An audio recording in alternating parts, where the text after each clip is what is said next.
चलिए, कंजंक्शन में हम बात कर रहे थे। सबसे पहले अपन ने देखा व्हाट इज कंजंक्शन, है क्या। तो बेटा कंजंक्शन कुछ ऐसे वर्ड्स होते हैं जो दो अलग अलग शब्दों को या दो अलग अलग सेंटेंसेस को आपस में जोड़ने का कार्य करते हैं। जोड़ने के अलावा ये और कोई कार्य नहीं करते हैं। इसके अलावा अगर अपन आगे बात करें तो ना, कंजंक्शन की अगर स्पेशलिटी देखा जाए तो ये कोरिलेटिव होते हैं, हमेशा एक पेयर में होते हैं, पेयर में ही इन्हें लिखा जाता है, पेयर में ही पढ़ा जाता है। सारे पेयर्स पर हमने डिस्कस किया। आफ्टर दैट हमने स्टार्ट किया स्पेशल कंजंक्शंस। स्पेशल कंजंक्शंस की स्पेशलिटी है कि ये इनके कुछ अलग अलग रूल्स होते हैं। जैसे हमने आइदर का पेयर या ईदर का पेयर तो और देखा, लेकिन वहीं पर नॉट ईदर आ जाए तो नॉट ईदर का पेयर भी और ही होता है। ऐसे नो नॉट नेवर आ जाए तो भी पेयर और ही होता है। अनटिल अनलेस देखा कल, इसके बाद अदर और रादर देखा, इसके बाद अपन ने लास्ट देखा वेदर और नॉट, है ना। अब हम थोड़ा सा आगे बढ़ते हैं और नेक्स्ट कुछ कंजंक्शंस पर डिस्कस करते हैं। ध्यान से देखिएगा बेटा, नेक्स्ट हमें पढ़ना है द रीजन इज और द रीजन व्हाई। आप बोले मैडम ये कंजंक्शंस है क्या? तो बेटा ये कंजंक्शंस नहीं है, ये सेंटेंस में यूज होने वाले वर्ड्स है।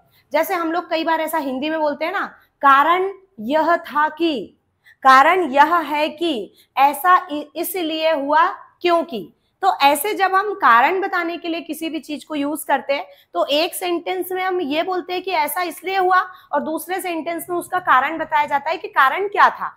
तो अब दो वाक्य है तो दोनों को जोड़ेगा, और जोड़ेगा कौन? कंजंक्शन। तो इसको एक कंजंक्शन चाहिए, द रीजन इज को भी और द रीजन व्हाई को भी। तो हम जाते हैं कंजंक्शन से मिलने, तो हमें कुछ कंजंक्शंस मिलते हैं जैसे because, due to, owing to. ये तीन कंजंक्शंस होते हैं जो कारण बताते हैं, because, due to, owing to. Because का मतलब होता है क्योंकि, ड्यू टू का के कारण, और ओइंग टू का भी मीनिंग होता है के कारण। अब ये जो तीनों कंजंक्शंस है ना, ये सबसे पहली बात क्या बताने के लिए यूज में लाए जा रहे हैं? कारण। और हमारा रीजन भी क्या बताता है? कारण। तो कारण बताने के लिए जब हमने रीजन को ऑलरेडी यूज कर लिया है तो हमें यहां पर बिकॉज, ड्यू टू या ओइंग टू को यूज नहीं करना है। तो बोले मैडम फिर हम किसको यूज करें? तो हम यूज करेंगे बेटा दैट को। दैट अभी पिछले बार भी आया था, वेदर के जगह पर आया था, उसको बुला के ला लिया था। तो दैट क्योंकि की का मीनिंग देता है और वाक्य को जोड़ेगा। तो अब हम पहुंचे किसके पास? दैट के पास। हमको इन लोगों को तो बिठाना नहीं है, तो हम दैट के पास पहुंचे। हमने कहा दैट, चलो फिर से तुम्हारी जरूरत पड़ रही है, तुम चल लोगे तो वाक्य बन जाएगा। तो पिछले बार दैट ने अच्छे से बिहेव किया, इसीलिए हमने उसको बुला के लाया। अब जब हम उसको बुला के लाए, दैट आया हमारे पास और कहता है मुझे कहाँ बैठना है। हमने कहा देखो ये द रीजन इज लिखा है, इसके बाद हम तुम्हारी चेयर लगा देंगे यहाँ पर, और द रीजन व्हाई के बाद तुम्हारी चेयर यहाँ लगा देंगे। तो जैसे दैट ने ना बेटा द रीजन इज को देखा तो कहता है ठीक है मैं बैठ जाऊंगा, लेकिन जैसे उसने द रीजन व्हाई को देखा तो यहां पर दैट बैठने के लिए मना कर दिया। मैं नहीं बैठता बोले यहां पर। हमने कहा तुम फिर हरकत करने लग गए, क्या दिक्कत है, क्यों नहीं बैठ रहे हो वहां पर? बोले नहीं बैठना। अरे तो भाई हाँ नहीं बैठना, पर क्यों नहीं बैठना, रीजन क्या है, क्यों नहीं बैठना चाह रहे हो तुम? तो बोले बस नहीं बैठना, बताने को तैयार ही नहीं है। हमने कहा चुपचाप बैठो वहां पर, घर के बंदे हो ना तुम, एडजस्ट करो।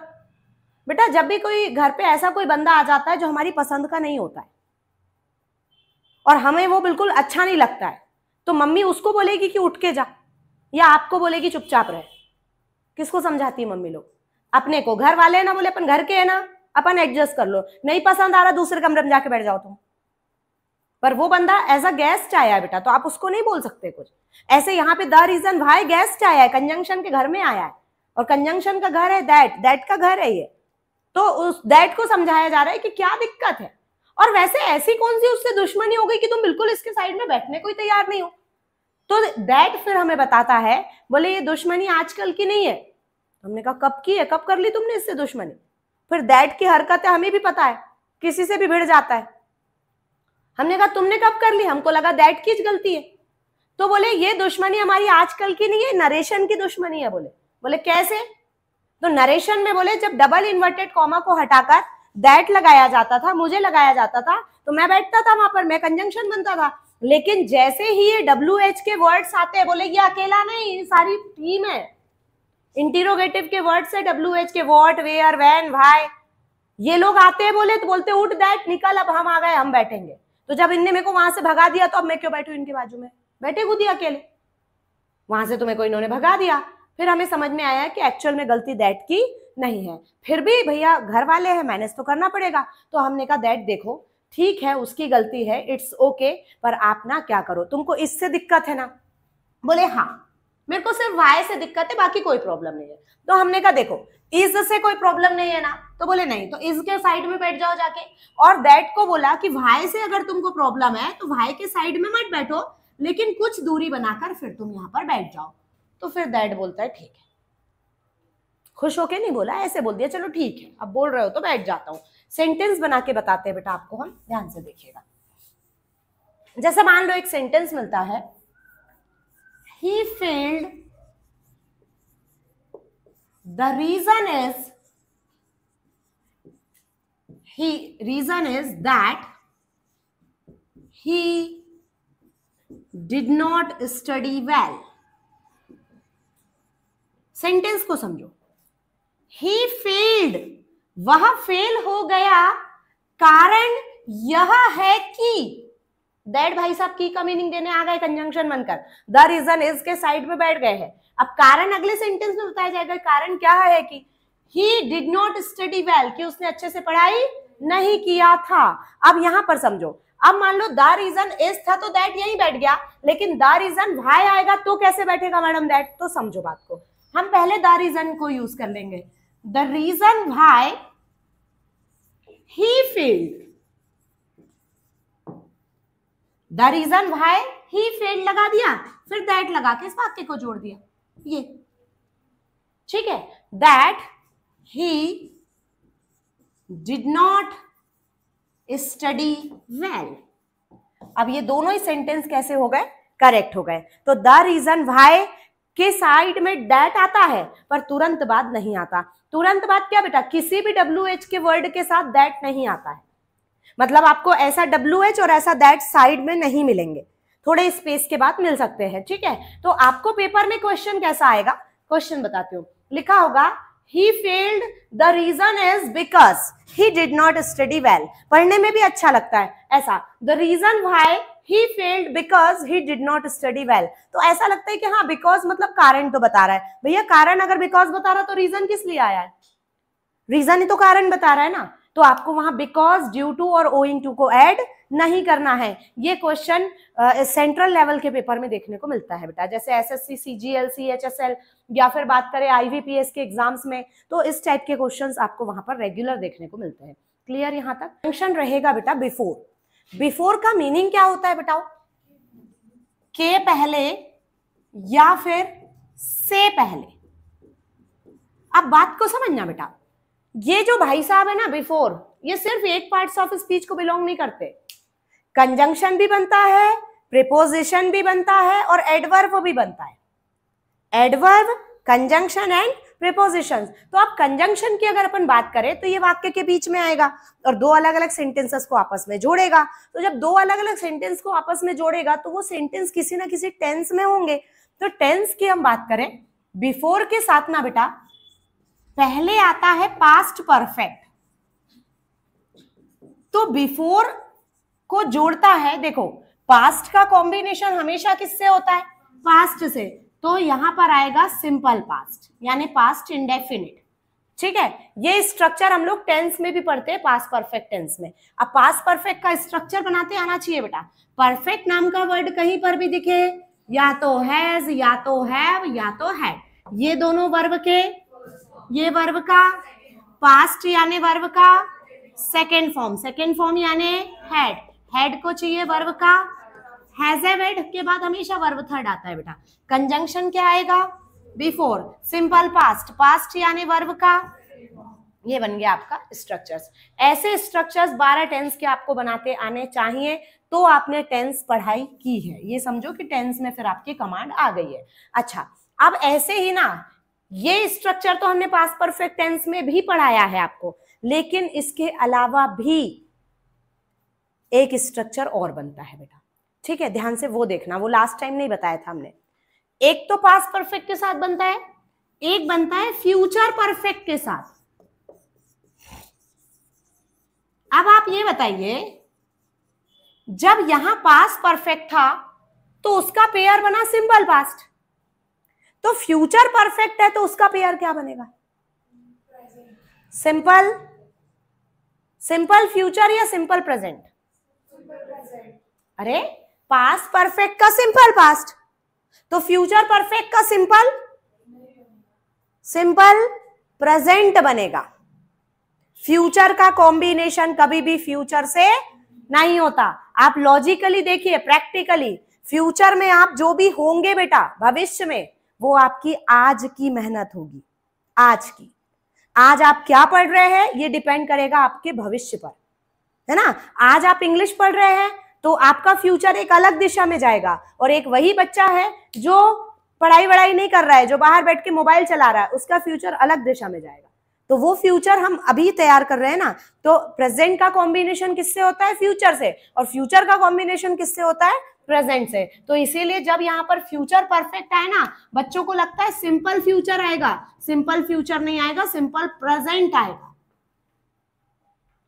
अब स्ट्रक्चर्स बनाते आने चाहिए। फ्यूचर यानी दोनों क्या है? मॉडल। मॉडल को चाहिए वर्ब का फर्स्ट फॉर्म। अब अगर सिर्फ फ्यूचर होता तो हम फर्स्ट फॉर्म लगाते, सब्जेक्ट ऑब्जेक्ट लगा देते, लेकिन आगे क्या लिखा है? परफेक्ट नाम का वर्ड कहीं पर भी दिखे, या तो हैज, या तो हैव, या तो हैड। अब बेटा फर्स्ट फॉर्म चाहिए, ये तो सेकेंड फॉर्म है, ये नहीं आएगा। इन दोनों में से कौन आएगा? हैव आएगा, क्योंकि हैज अपने सिंगुलर का फॉर्म होता है, और मॉडल के बाद सिंगुलर का फॉर्म नहीं, नॉर्मल फॉर्म आता है। तो हैव को चाहिए क्या? वर्ब का थर्ड फॉर्म। हमेशा हैव के बाद, हैज हैव हैड के बाद हमेशा वर्ब का थर्ड फॉर्म आता है। अब देखो, विल शैल मॉडल को चाहिए फर्स्ट फॉर्म, ये फर्स्ट फॉर्म है, और हैव को चाहिए थर्ड फॉर्म, तो ये थर्ड फॉर्म है। मेन वर्ब के बाद ऑब्जेक्ट। हर सेंटेंस की शुरुआत सब्जेक्ट से होती है, हर सेंटेंस कंप्लीट ऑब्जेक्ट पर होता है। फिर कौन आएगा? बिफोर। फिर सिंपल प्रेजेंट, प्रेजेंट यानी वर्ब का फर्स्ट फॉर्म। तो इस टाइप से बन जाता है स्ट्रक्चर कंप्लीट। तो हम यहाँ पर दो स्ट्रक्चर्स के एग्जाम्पल पर भी डिस्कस करते हैं, ध्यान से देखना। जैसे एक सेंटेंस आया, he had gone to school before I reached my home। कभी भी ट्रांसलेशन करने का तरीका ये होता है बेटा, जो शब्द या सेंटेंस इंग्लिश में बाद में है उसको आप हिंदी में पहले बोलो, ठीक है। मेरे घर पहुंचने से पहले वह स्कूल जा चुका था। हेड प्लस वर्ब थर्ड चुका था का मीनिंग देता है ना। ही विल हैव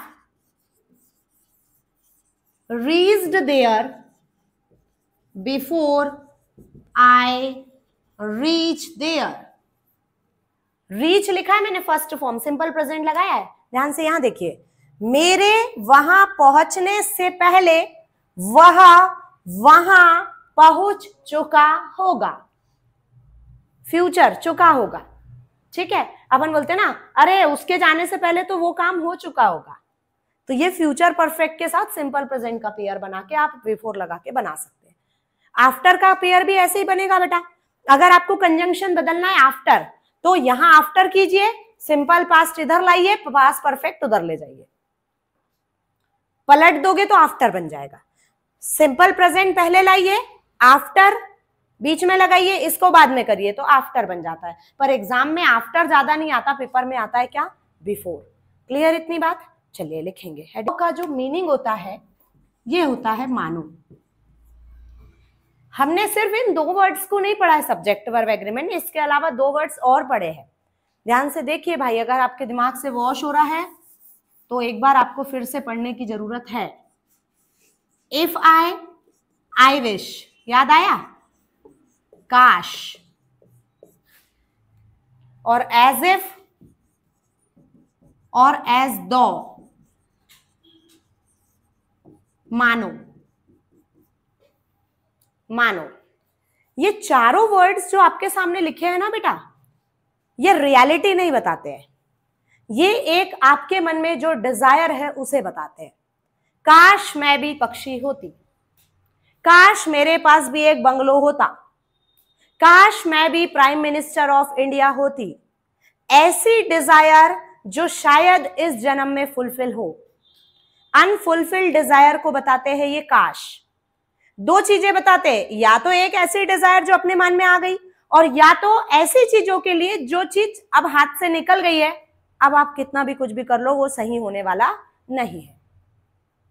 जैसे कई बार कोई आप एग्जाम देने जा रहे थे, जाते जाते अपने आपने ही अपना मन बदल लिया कि नहीं जाता हूं मैं पेपर देने, और बेटा आपके 4 फ्रेंड्स देने गए, चारों सेलेक्ट हो गए, ज्वाइनिंग लेटर आ गया है उनका, तो अपन क्या कह रहे हैं, काश उस दिन मैं भी ये पेपर देने चले जाता। अब आपके बोलने से क्या होने वाला है, फिर से आप वो एग्जाम नहीं दे पाएंगे अब। तो काश ऐसी चीजों के लिए भी बोला जाता है। मानो हम कब बताते हैं बेटा, शब्द में ही लिखा है मानो, रियलिटी नहीं है। वो तो ऐसे बिहेव करता है मानो कंपनी का बॉस हो, एक पार्षद ऐसे व्यवहार करता है जैसे चीफ मिनिस्टर हो। ये दोनों सेंटेंस पेपर में आ चुके हैं बेटा। तो मानो एज इफ और एज दो, और काश होते हैं इफ आई और आई विश। अब सब्जेक्ट वर्ब एग्रीमेंट में हमने चारों वर्ड्स को पढ़ा, पर यहां पर ना 2 वर्ड्स बनते हैं कंजंक्शन। तो अभी फिलहाल हम एज इफ और एज दो पर डिस्कस करेंगे, है ना। प्रोनाउंसिएशन क्या करना है, एज इफ और एज दो, ठीक है। ये कंजंक्शंस है ना, तो कंजंक्शंस हमेशा कहां आते हैं, बीच में। 2 अलग अलग वाक्यों को जोड़ते हैं।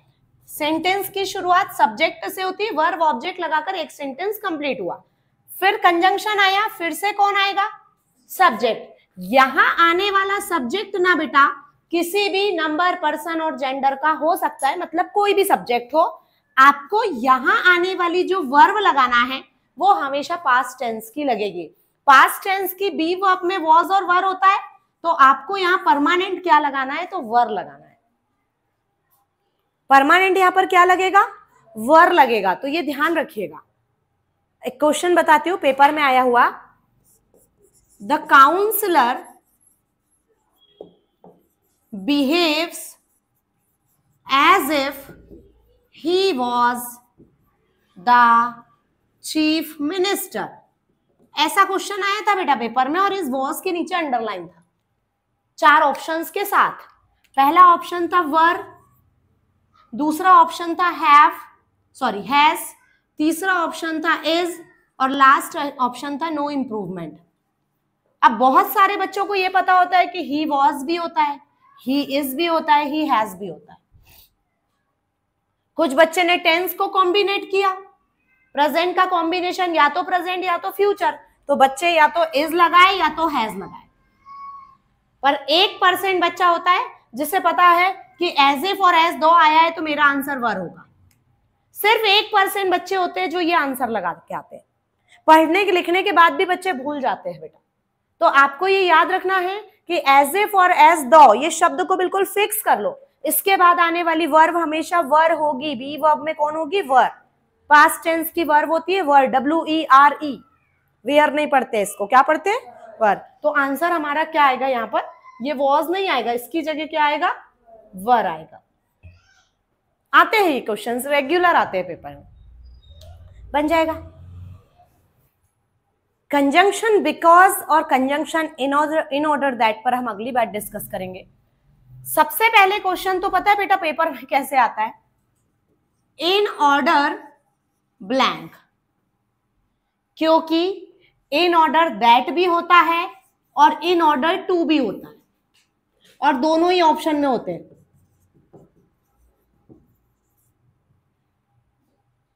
That, to, for, by. In order that, अभी दैट कंजंक्शन है तो हम इन ऑर्डर दैट पढ़ रहे हैं। जब हम अगले पार्ट्स ऑफ स्पीच में जाएंगे प्रेपोजिशन में, हम वहां आपको पढ़ाएंगे इन ऑर्डर टू। तो इनके मीनिंग्स क्या होते हैं मैडम, और इनका यूज कैसे करना है, ठीक है। आप मुझे ये बताइए, 11th 12th सबने पढ़ी है, आपने वहां सो दैट पढ़ा था, पढ़ा है सो दैट, याद है। कैसा सो दैट पढ़ा था आपने? बताओ, दोनों में से कौन सा सही है या आपने कौन सा पढ़ के आए हो? फर्स्ट वाला पढ़ा ही नहीं, दोनों ही नहीं पढ़ा। सो दैट तो पढ़ा है बेटा। डू एज डायरेक्ट में 5 क्वेश्चन तो होते थे, इफ अनलेस सो दैट, और क्या होते थे? टेंस, 2-3 टेंस आ जाते थे। इसको ये इसमें चेंज करो। हाँ, फर्स्ट वाला, फर्स्ट नीचे वाला सो दैट होता है या नहीं?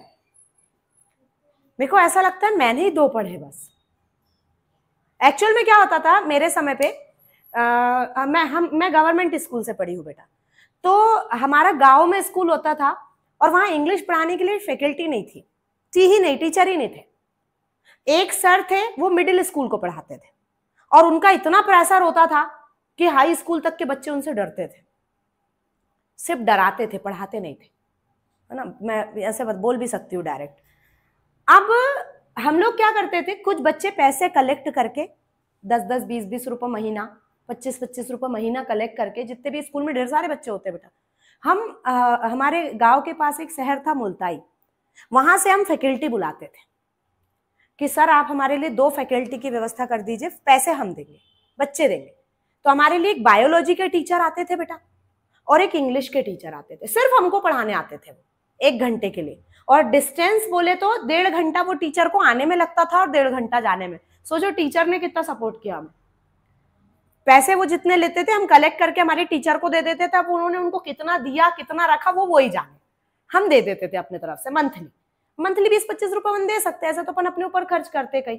तो उस समय में ना बेटा हमने उन टीचर्स से बोला था कि सर देखो हमारे पास पढ़ाई का कोई सोर्स नहीं है, आजकल तो यूट्यूब और सारी चीजें है बेटा, उस समय में चलती थी प्रश्न बोध, परीक्षा अध्ययन, ये सब चलती थी, और गवर्नमेंट स्कूल में पढ़ रहे, गांव में कुछ मिलता नहीं था, तो हमने वही मुल्ताई से ही हमारे टीचर से बुलवाई थी। तो मेरा इंग्लिश में इंटरेस्ट था, तो मेरे को ऐसा लगता है, क्योंकि मैं काफी बच्चों से पूछती हूँ बेटा सो दैट आपने कौन कौन सा पढ़ा, बच्चा ऊपर वाला ही बोलता है दोनों होते हैं बेटा, मैंने पढ़े हैं दोनों।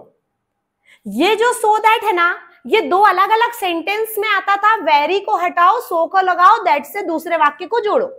ये सो दैट में ये सो एडवर्ब होता है, इसका मीनिंग होता है ऐसा या इतना। हालांकि हमने ये उस समय में नहीं पढ़ा था कि ये एडवर्ब होता है, ये बाद में आके सीखा कि सो यहां पर क्या बन रहा है, तो एडवर्ब बन रहा है। और दैट क्या बनता है?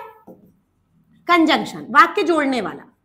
की का मीनिंग देता है, वो तो इतना ज्यादा अभद्र व्यवहार करता है कि उसे हर कोई नापसंद करता है, ऐसा इतना की। और ये जो सो दैट है ये मीनिंग देता है ताकि, उद्देश्य बताता है, ताकि पर्पस बताता है। उसने कड़ी मेहनत किया ताकि वह जॉब ले सके, उसने अच्छे से पढ़ाई किया ताकि वह पास हो सके। तो ये आपका क्या बताता है? पर्पस बताने के लिए सो दैट यूज होता है। और बेटा जो 11th-12th का सो दैट होता है वो कंपटीशन का इन ऑर्डर दैट होता है, समझे? अब बोले मैडम वो ही नहीं पता था हमको तो नहीं तो इन ऑर्डर दैट का मीनिंग देखो ना बच्चा क्या निकालता है, इन यानी में, ऑर्डर यानी क्रम, और दैट यानी, अब निकालो लगाओ, क्रम में की।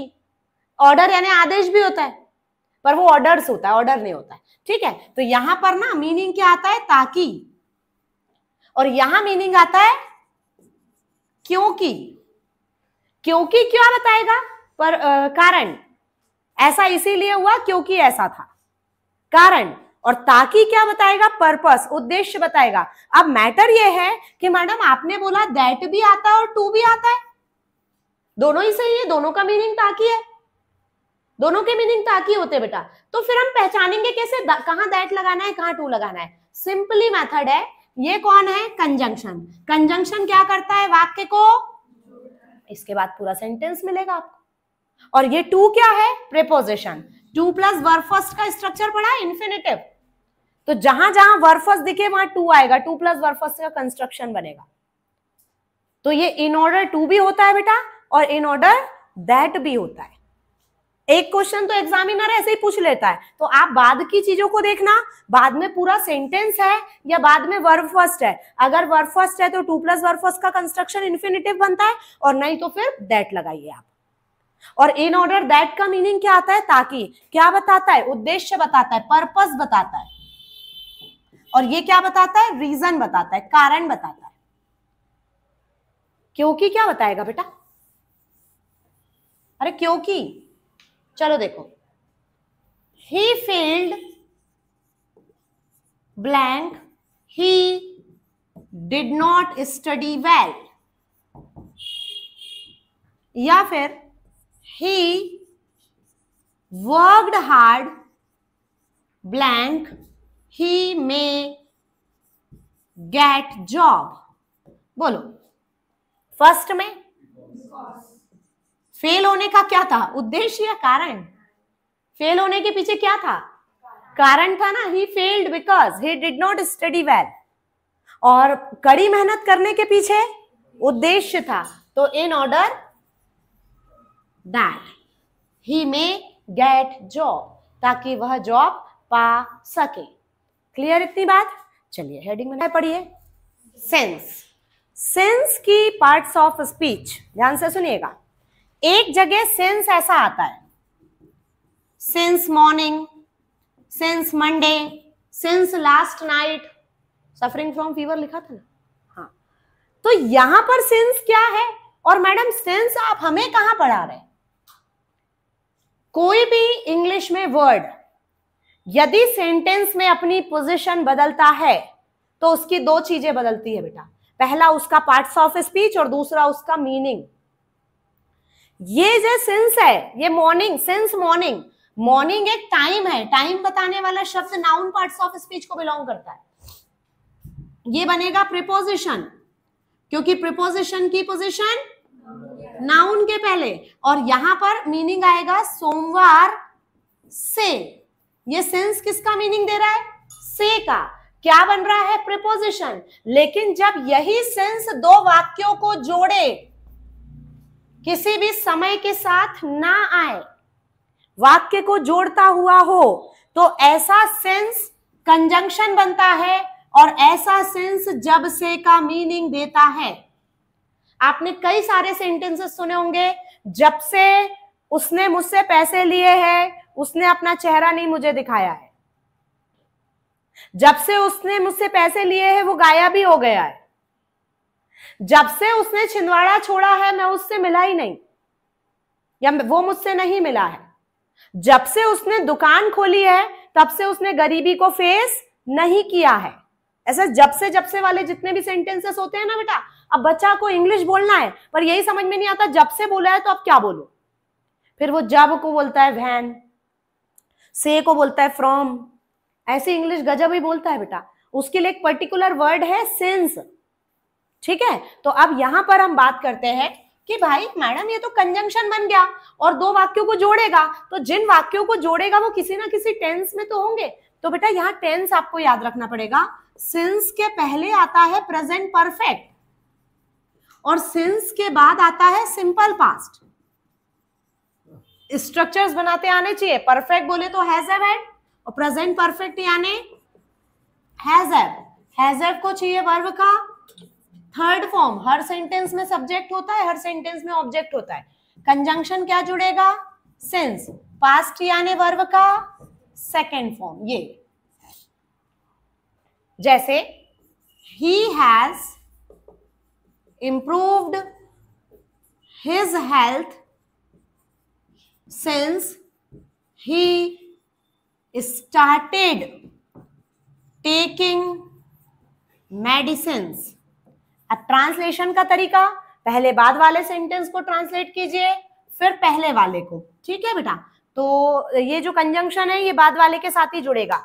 जब से उसने मेडिसिन लेना स्टार्ट किया, जब से को बैलेंस करेंगे तब से, he has improved his health, उसने अपनी हेल्थ को इम्प्रूव कर लिया है या उसकी हालत में सुधार आने लगा है।